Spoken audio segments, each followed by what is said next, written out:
Hey y'all, it's Krypton Critics. I'm here to review Professor Marston and the Wonder Woman. It's directed by Angela Robertson. She has directed episodes of The L Word, and she directed the 2004 film DEBS. Music is done by Tom Bowe. It's also written by Angela Robertson. It stars Luke Evans as William Moulton Marston, Rebecca Hall as Elizabeth Marston, Bella Heathcote as Olive Byrne, Connie Britton as Josette Frank, J.J. Field as Charles Goyette. I hope I'm saying that right. He has a French name. Chris Conroy as Brian Gregory, and Oliver Platt as MC Gaines. This film is a autobiographical film. The movie is about the creator of Wonder Woman, and he's also the inventor of the first polygraph. Polygraph is a lie detector.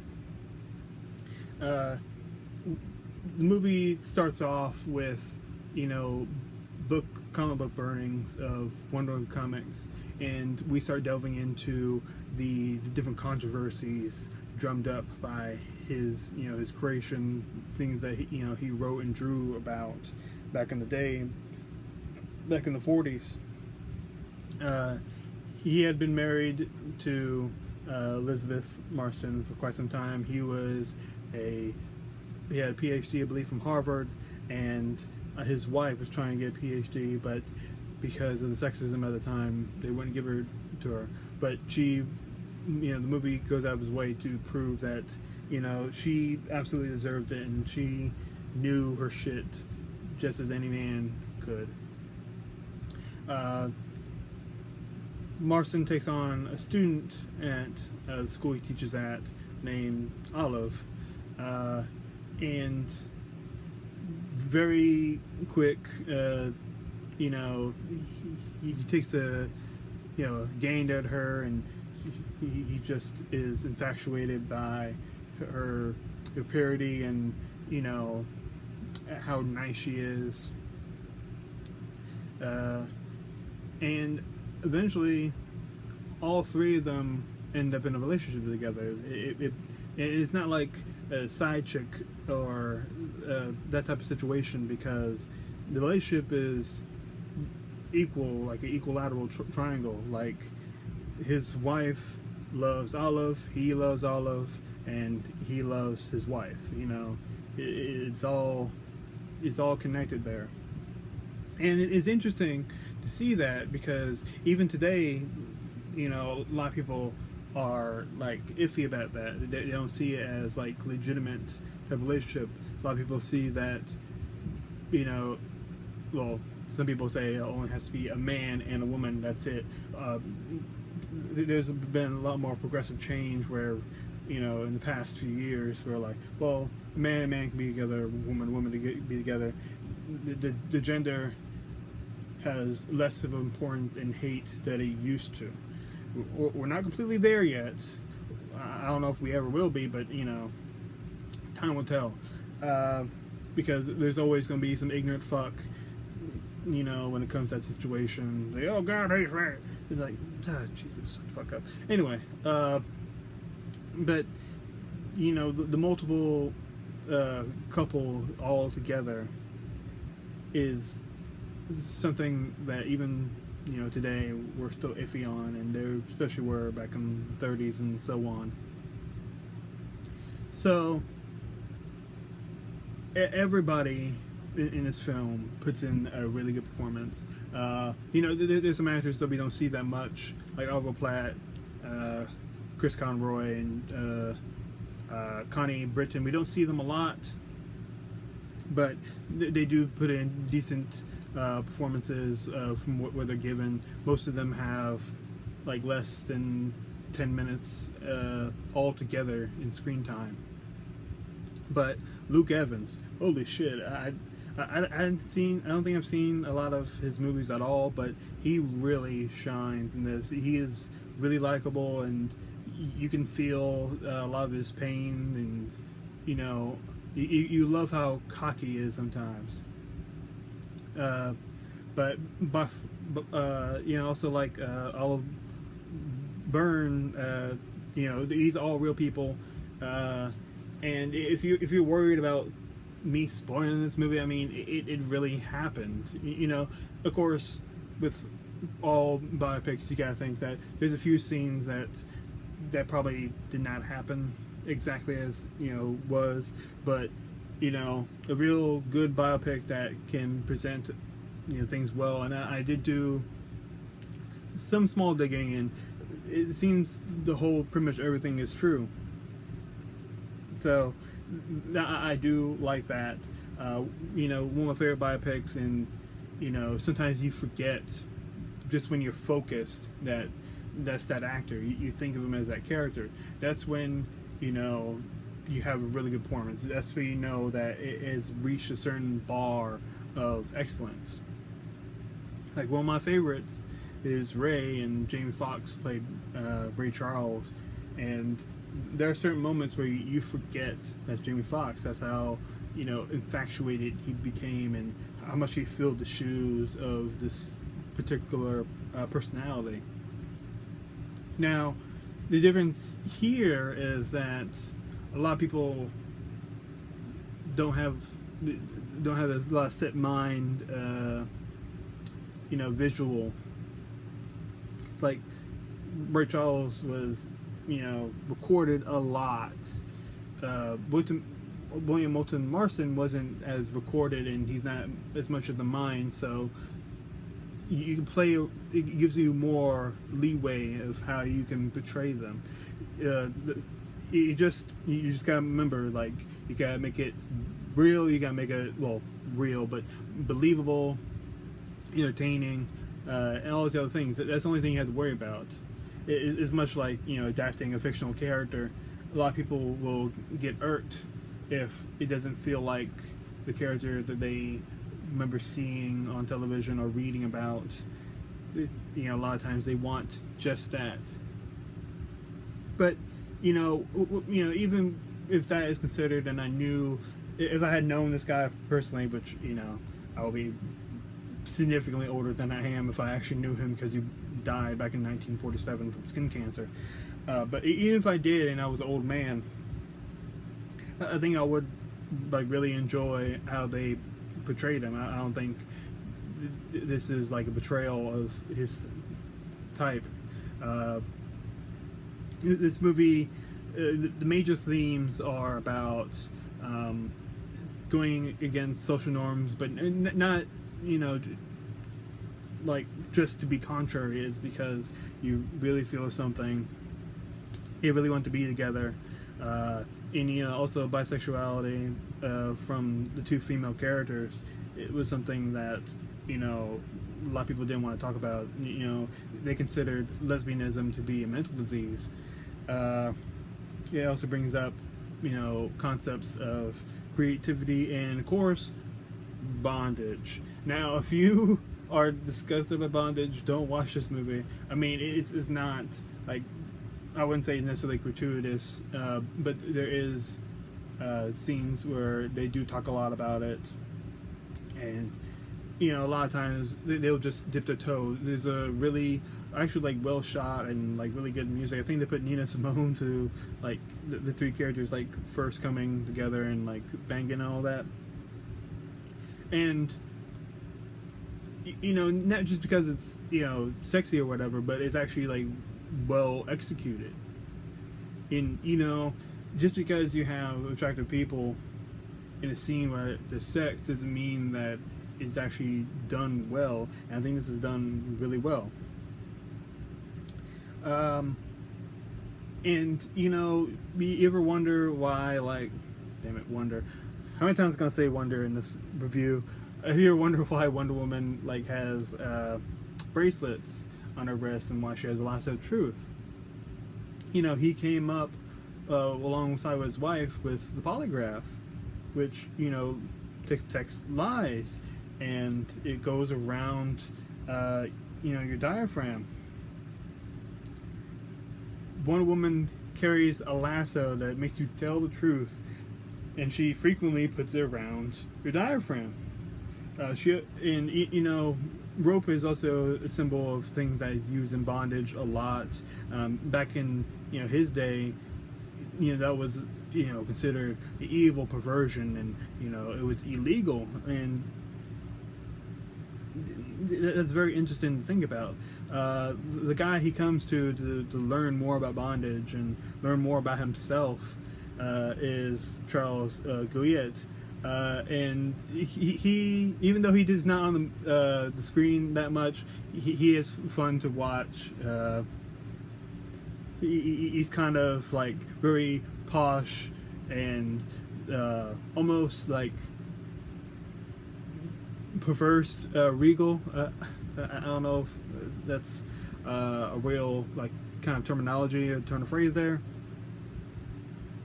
But yeah, overall, this movie is just like so heartfelt. My favorite character is by far Elizabeth Marston, played by Rebecca Hall. You know, there's some scenes where you're like, "Ooh, damn it, why'd you do that?" But at the same time, her rationality like really backs it up, and you really understand her character. She made me laugh so much, like especially in the beginning of the movie. I would just like crack up, and she was just so blunt and just such a force of a character to be reckoned with. And she was not afraid to use the word cock, dick, and vagina. But every time she does, and she has like this very proper British voice, you know, when she would drop those words, it's like it has like the impact of a rock hitting cement. It's like, oh damn, and you can't help to like laugh the way that she just like how intellectual she is, but she can still bring in some words that are considered more crass. Now, Olive Byrne, they mentioned in the movie that this is true that some of her relatives are Margaret Sanger and Ethel Byrne, and they were feminist revolutionaries. After in the early 1900s, and once again, the fact is that she was raised, Olive was raised by conservative women. So you can, even though it's real, it is like kind of a character study of how, the domination of just society affects the way you think. Because, she wears bracelets much like Princess Diana does. I'm sorry, not Princess Diana Prince. I'm sorry. Wears bracelets because those are sign. That's a sign of like, being dominated like a slave. Those used to be in the original like stories that Marston wrote. Those were shackles put on to the Amazonian women by I think it was Hercules who enslaved them. So he was very keen on how, dominance and submissiveness and sexuality can then relate to how, society will treat women. And, it's all about breaking the chains, and if you're going to be in chains, it's because you want it. And he was like cutting edge on feminism, and just it caused so much conflict with like parent groups and like stuffy Catholics. They're like, oh, we can't have think of the children seeing a woman tied up. Oh no, and she might be gay. Oh, just like I mean, it's played very well, and the performances from even the characters like in the bullpen and National Comics, even those characters that don't get lines, they're playing it well, and you really feel like you're in this. The set design and the costuming is not something to be overlooked, and the music that goes with it really sets the scenes and the moods, and makes you like really feel for these characters. And once again, I just gotta give like a hand for the dialogue. you know, and you know, it was also fun to see like our Moulton connecting with his children. We don't see all of them because I believe he actually had 5.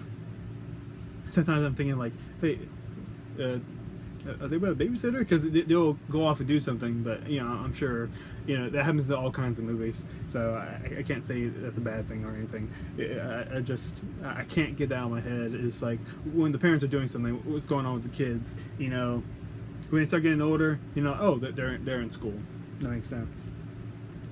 And it's like a great scene where the neighbors start turning on Marston and his wife and his other partner because the neighbor like finds them getting on with, you know, the ropes and shit.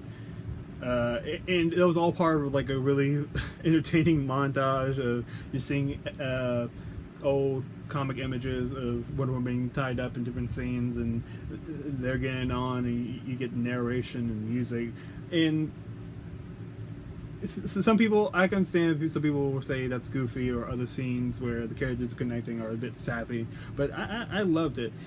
You know, as long as you can play it off well and you have good writing for it, you know, that will trump everything. Everything is about execution.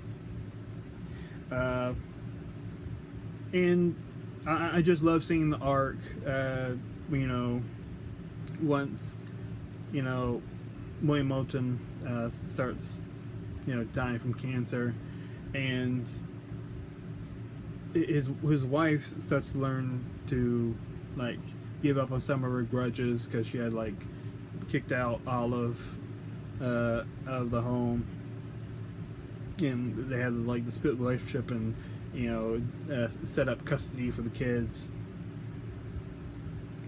You know, William had, like, found his calling and really understood, like, how he should respect women and how he can still love them no matter what.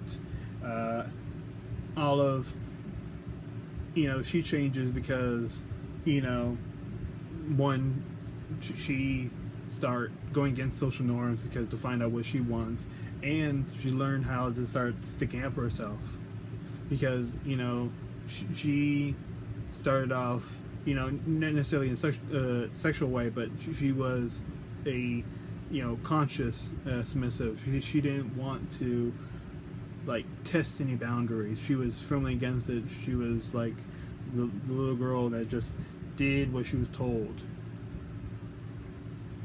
But you know, we see this progression over years, and I think that really helps it, you know, thematically. So, you know, there could be a discussion of whether this is like a very softcore porn put into a chick flick, or is this a nerd film because it's about Wonder Woman, or is it a drama because of all the pseudo soap operic, you know, kind of themes. And that's not like anything against the dialogue, because I love how this movie is written. I'm just wondering when we're gonna get more, you know, movies about comic book creators. I'm still waiting on that Stan Lee movie. I want Kevin Spacey to play my boy Excelsior. Like even before I saw the movie today, like I was watching, you know, commercials in the theater, and one of them was for a movie called All the Money in the World, and they had Kevin Spacey in like old man makeup. I'm like, holy shit, he like completely changed. My mouth was agape, like, damn, whoa. So, you know, as long as he's not a cat, I think he can do it very well.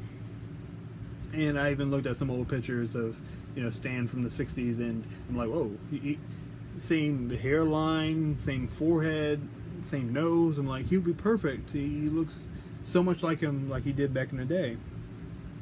But in closing, I firmly suggest seeing this movie. If not for just the way everything's shot, you know, it looks so crisp, and the dynamic between the characters, the performances are fucking amazing, and even the movie, like, I think one of the strong things about the movie is like the beginning where we're setting up the relationship, because in that time period, even I, as a viewer, was like, I'm falling in love with, you know, Rebecca Hall's character Elizabeth, William Olsen's, professor wife. I'm like, this is amazing, and it's fun, and it's very heartfelt.